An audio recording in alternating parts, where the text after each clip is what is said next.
Halo dulur semua, selamat siang ya. Assalamualaikum warahmatullahi wabarakatuh. Dengan saya ada sebuah magicom, penanak nasi, pemanas nasi gitulah ya. Ini saya cuman mau mengumpas cara kerjanya dan apa ya, ciri-ciri kerusakan yang ditimbulkan apabila ada kerusakan ya guys. Oke, terima kasih ya teman-teman yang sudah subscribe, yang sudah like. Terima kasih atas dukungannya, supportnya.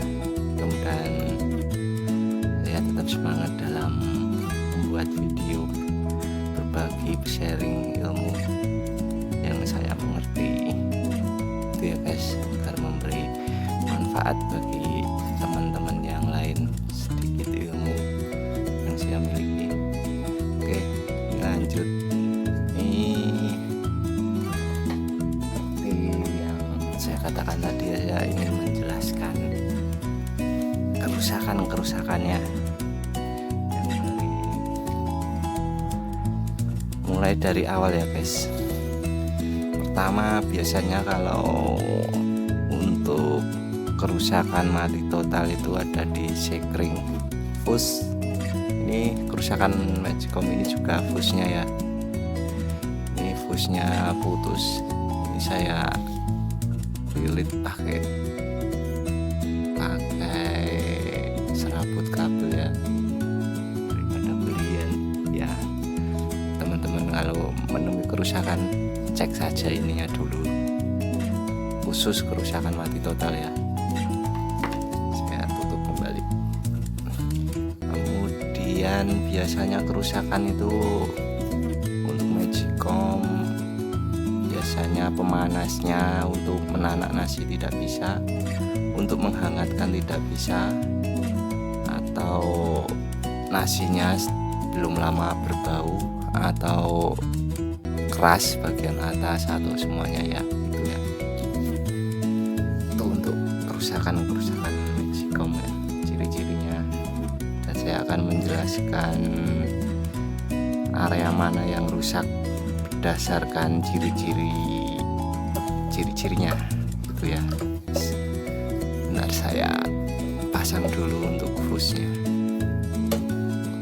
Setelah fuse untuk mati total ya, kemudian di sini ini termostat, ini sensor suhu untuk penanak ya, penanak nasinya. Ini kerjanya mendeteksi suhu ketika dengan medan magnet ya guys. Ini ketika suhu telah mencapai puncaknya, maka magnetnya tidak akan bekerja, maka akan turun dia dan menekan tuas switch di sini untuk pindah ke posisi penghangat elemen yang melingkar di sini ya. Oke, ini ciri kerusakan tidak bisa untuk menanak. Switchnya tetap hidup ya, tidak memberi pengaruh. Ini cuman biasanya nasi belum masak tapi sudah turun saja ini ya, itu kerusakan ada di sini. Ini ganti ada termostatnya. Ini termostat ada dua ya guys. Ada juga yang menamai apa ya, lupa saya, termistor ini ya. Kalau searching di Google ini termostat ya, tetap namanya termostat, komponen elektronik sensor suhu. Ini termostat. Ada yang menamai yang tadi ya. Kemudian kerusakan yang kedua, mati salah satu, bisa juga karena ini switch ya, ada switch saklar tekan. Ini ditekan dari sini ya, ini kerjanya ini tekan dari depan, maka di sini akan naik dan turun, tuasnya akan tertekan. Ini tidak untuk on off tapi untuk pindah ya, pindah dari penanak ke penghangat ya. Jadi ada 3 terminal, 1 terminal untuk penanak, 1 terminal untuk penghangat, langsung menuju ke lampu juga ya guys. Lampunya berpindah juga, berpindah langsung dari switch ini gitu ya. Kemudian kalau saklarnya rusak, AUS biasanya tidak bisa menghangatkan, lampu mati. Kalau untuk menghangatkan, kalau untuk memasak tidak bisa, lampu mati, biasanya karena ini switchnya juga ya. Kalau yang termostat tadi yang di sini, biasanya kalau belum sampai mendidih, belum sampai matang nasinya sudah turun ya, ini karena termostat yang di bawah sini.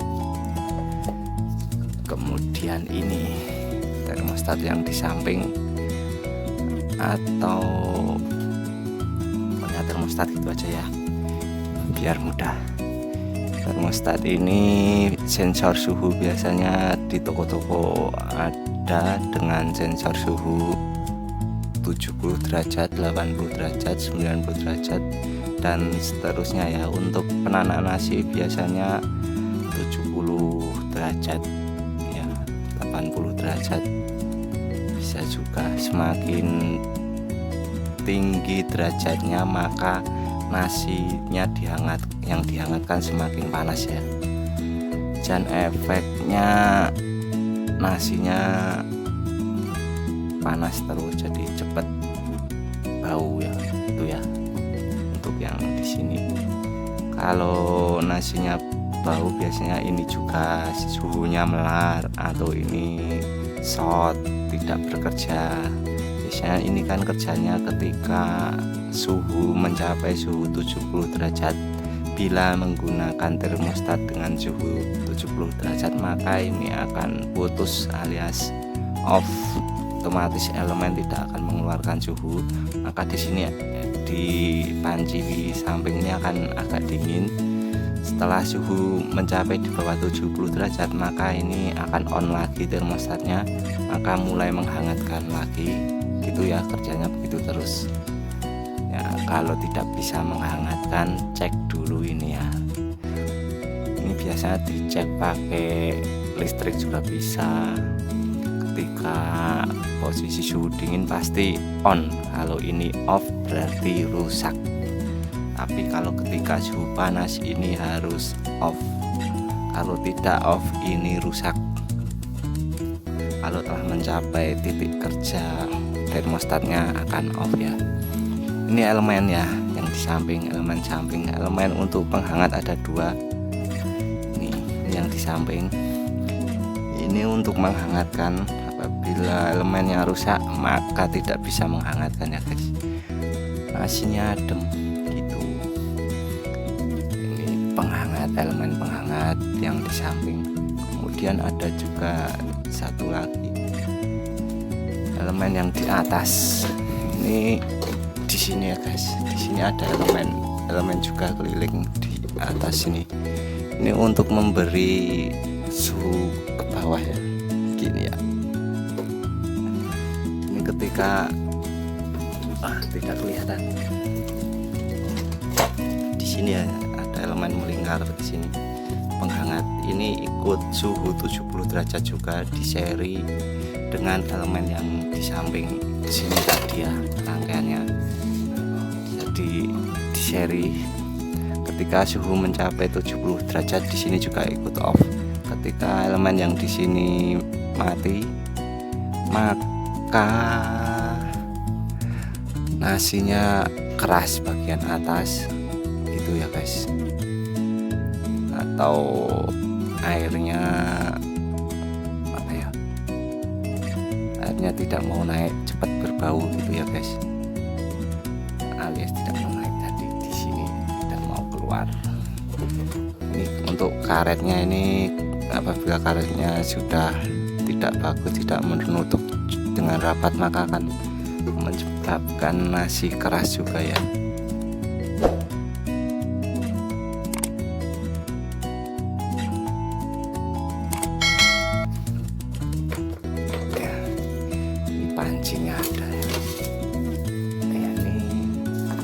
ruas termostat yang di bawah tadi ya.